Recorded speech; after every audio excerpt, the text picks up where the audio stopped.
Kidney রোগীর ক্ষেত্রে যাদের এটা হচ্ছে ইবিপি, এটা হাই প্রেসার ওষুধ। কিডনি রোগকে বলা হয় CKD, CKD, chronic kidney disease.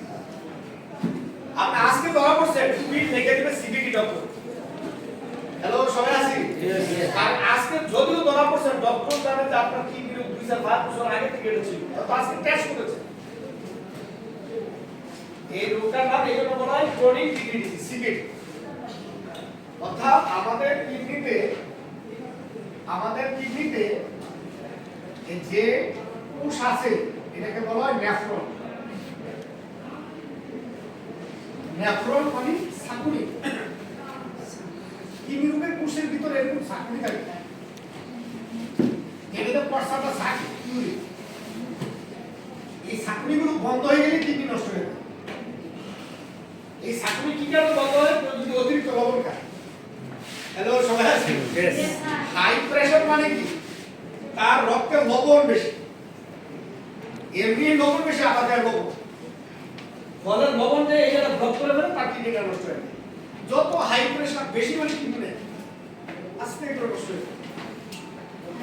যারা ডায়াবেটিস রোগী চিনি দ্বারা এটা বন্ধ হয়ে যায়। চিনি বেশি রক্তের ভিতরে এটা বন্ধ হয়ে যায়, মানে ডায়াবেটিস মানে তার কিডনি সমস্যা হবে। যারা প্রস্রাব ধরে রাখে, বিভিন্ন কারণে প্রস্রাবে ইনফেকশন, গুরুত্ব দিচ্ছে না, পোস্টেট গ্ল্যান্ড বড় হয়ে গেছে, প্রস্রাব বারে এটা টাচ করে, তখন এই ছিদ্রগুলো ছিঁড়ে যায় অথবা ব্লক হয়ে যায়, বিভিন্ন কারণে। এখন কিডনি ফেলিওর হয়ে গেল, কোনো কারণে আর কাজ করে। এখন প্রতিদিন বিষাক্ত পদার্থ বাইরে যদি না হয়, মানুষ তো মারা যাবে।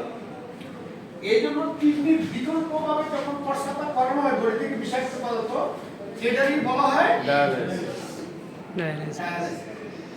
তাহলে ডায়ালাইসিস আবার কিডনি কি কোনো চিকিৎসা? এটা তো বিকল্প কারণে করা আছে, কিন্তু কিডনি তো কিডনি জায়গায় রয়ে গেছে। তার ভিতরে যত প্যারেন্টাইমাল ডিজিজ, যত সিস্ট আছে, কিডনিতে যত ছোট ছোট পাথর আছে, যাতে এই সার্কুইটগুলো ব্লক হয়ে গেছে, এটা জায়গায় আছে। বলে ডায়ালাইসিস করতে রোগীর এক সময় মারা যায়। যে কদিন, সপ্তাহে 3 দিন 2 দিন, যা যে কদিন। এই ডায়ালাইসিসের বিকল্প মানে কি? আমি এইটা যদি স্থায়ীভাবে আস্তে আস্তে ঠিক করতে পারি, তাহলে রোগীর জন্য ভালো হয় কি? ইয়েস। এটা পরিষ্কার করা মেডিসিন নিতে যাওয়ার ওষুধ আছে। এটা অক্সিমা, আমরা বাংলাদেশে নিয়ে আসছি। এটা অক্সিমা ক্যাটমেট ডোজ। এটা কিডনিটা একদম পরিষ্কার করে, এটা 4 চামচ করে 3 মাস। আর কোন ক্যাপসুল নেফ্রোকিয়া,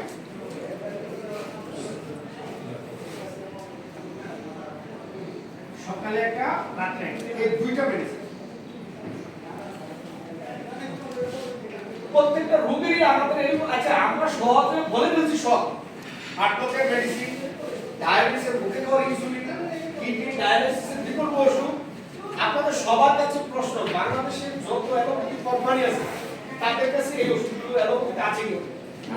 তাহলে ধরে একটা করতে হবে। কিডনির সৌন্দর্য একদিনে বোঝা যাবে না। একটা মানুষ জীবন রক্ষাকারী ওষুধ, একজন অসুস্থ মানুষ বাঁচার নতুন করে স্বপ্ন দেখবে, এটা বিশাল বিরোধ।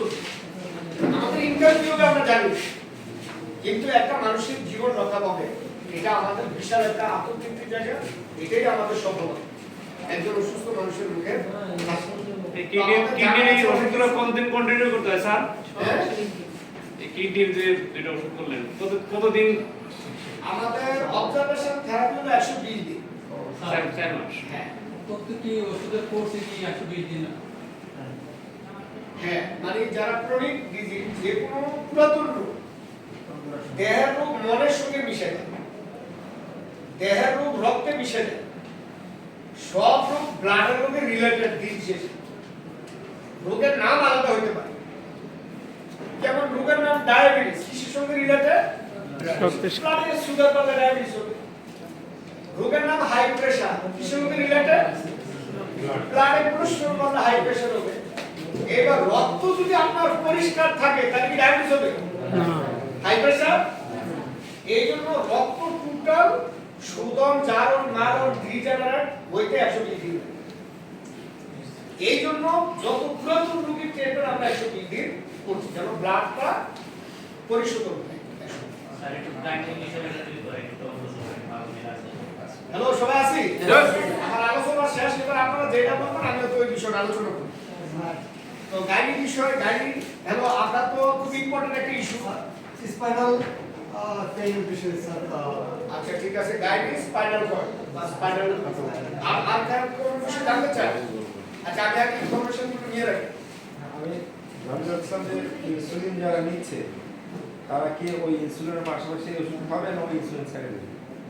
না আমাদের ইনসুলিন একদম গর্ভসূত্রের নিচে হঠাৎ বন্ধ করা যাবে ওটা কেমিক্যাল আছে এটা অ্যাডাক্টেড আমাদের ওষুধ ধীরে ধীরে কাজ করবে বডি মেকানিজম চেঞ্জ হবে রোগী নিয়ন্ত্রণে আসবে ইনসুলিন পর্যায়ক্রমে বন্ধ করবে আমাদের একটা রুলস আছে এটা আজকে সময় লেগে আমি বলতে পারি আমরা আগামী 4 দিনের ট্রেনিং অংশগ্রহণ করব সবাই যদি মনে করেন যে জীবনের জন্য সময় সফলতার জন্য সময় তাহলে ওই 4 দিন ব্রেনে দেখবে ওই দিন ডিটেইলস আলোচনা হবে ওকে ফাইন তাহলে আমি গাইড নিয়ে আলোচনা করছি গাইনি মানে আসলে গাইনি শব্দটা মেডিকেল একটা টার্ম দ্যাট মিন্স আমাদের মায়েদের প্রেগন্যান্ট ডিজঅর্ডার তাদের ক্ষেত্রে কি প্রবলেম হয় কি কি রোগ হয় কি কি চিকিৎসা মায়েদের আমাদের মায়েদের বডি মেকানিজম আলাদা হরমোন কিন্তু আলাদা পুরুষের চেয়ে তাদের যে মূল হরমোন মায়েদের এটা মূল হরমোন হচ্ছে এস্ট্রোজেন এবং প্রজেস্টেরন আর মায়েদের অতিরিক্ত কিছু হরমোন আলাদা দিয়ে রাখছে লুটিনাজিং হরমোন যেটার কারণে মায়েরা প্রেগন্যান্ট এই লুটিনাজিং হরমোন যদি বাবারে দিয়ে দিত বাবাও প্রেগন্যান্ট আল্লাহ তাআলা ইচ্ছা করলে বাবা মা উভয়কেই দিতে পারত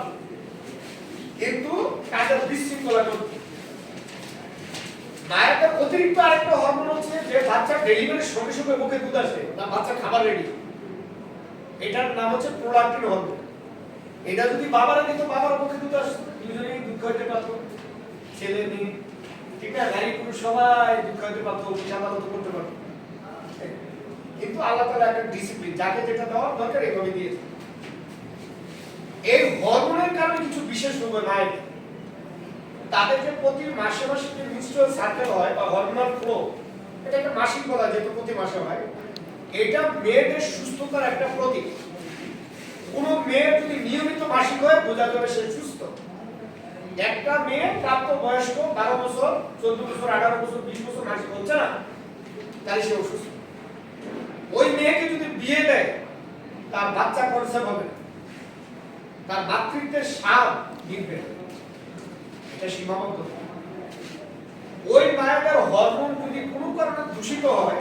তার মাসিকের সঙ্গে সাদা স্রাব হবে আমরা লিকুরিয়া যেটা বলি দুর্গন্ধযুক্ত সাদা স্রাব মায়ের ভিটামিন মিনারেল জিঙ্ক সব নষ্ট হয়ে যায় এটা একটা রোগ লিকুরিয়া বলে ওটাকে মেডিকেল আবার কারো মাসিকটা সাধারণত প্রতি মাসে হয় 4 থেকে 5 দিন কারো আছে ওভারফ্লো হয় প্রচুর ব্লিডিং হয় তার জরায়ু মেমব্রেনগুলো ফেটে যায় বিভিন্ন কারণে রক্ত যেতেই থাকে এই রোগটাকে বলা হয় ম্যাচুরিটি বা রক্ত প্রদর প্রচুর পরিমাণে ব্লাড তাজা অনেক সময় রক্ত সম্পদার রোগীরা খিচুড়িতে মরে যাচ্ছে হাত পা কাঁপে চোখ উল্টে ফেলে গ্রাম দেশে অনেকে কয়েক ভূতে ধরছে দুধ তো সে জার দুধ দেবে আরে ভাই জার দুধ দিলে তো তার আয়রনের ঘাটতি মিটবে মারা যাচ্ছে এটা একটা হাত পা বাঁকা হয়ে যায় অনেক সময় মায়েদের ক্ষেত্রে আরেকটা সমস্যা জরায়ু সিস্ট জরায়ুতে ছোট ছোট সিস্ট হয় যারা করে ব্যথা হয় প্রচুর ভিন্ন রোগে বুঝতে পারে না প্রচুর